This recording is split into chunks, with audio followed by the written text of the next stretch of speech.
لو انت شايف كمشجع بقى اهلاوي، لو انت شايف ان امام عاشور يستحق المليون جنيه غرامه، اكتب على طول في تعليق. ولو مش ما يستاهلش الغرامه ديت، او الغرامه دي تبقى المفروض تبقى قليله عن كده شويه، اكتب برضو في تعليق. وليكم كل الحريه في التعليقات. مشكله امام عاشور، المشكله الكبيره اللي الناس بقالها 3 ايام بتتكلم عن مشكله امام عاشور مع نادي الاهلي ومع الكابتن محمد الشناوي.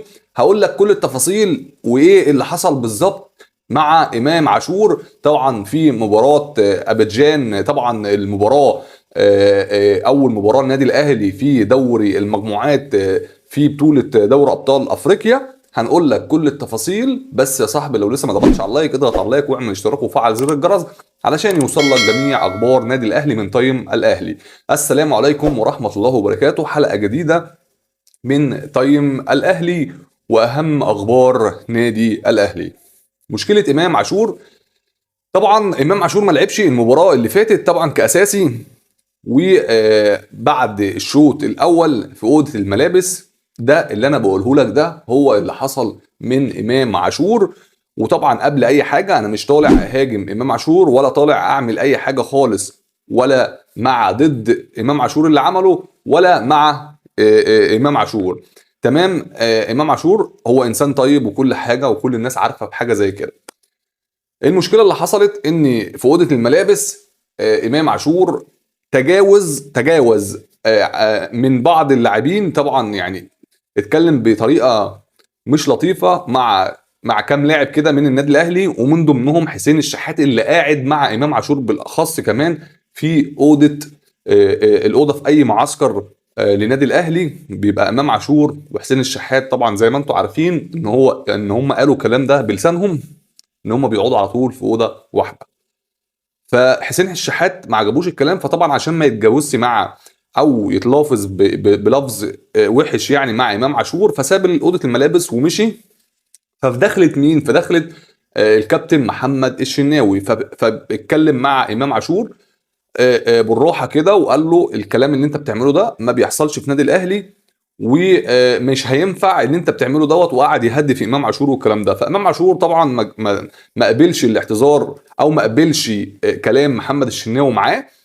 اتجاوز على الكابتن محمد الشناوي على طول فورا من غير تفكير. الكابتن محمد رمضان اعلن عن خصم مليون جنيه على امام عاشور، طبعا بعد مشادته مع محمد الشناوي. وعلى فكره انا مع القرار اللي هو بيطلع سريع ده، مش اللي انا هطلع، مش اللي انا هقعد واستنى واشوف والدنيا. لا، انا شايف غلط قدامي هطلع واقول ان الراجل ده عمل غلط. هطلع يعني انا مع قرار الكابتن محمد رمضان طبعا، ان هو يطلع على طول ويقرر ان هو يخصم لامام عاشور.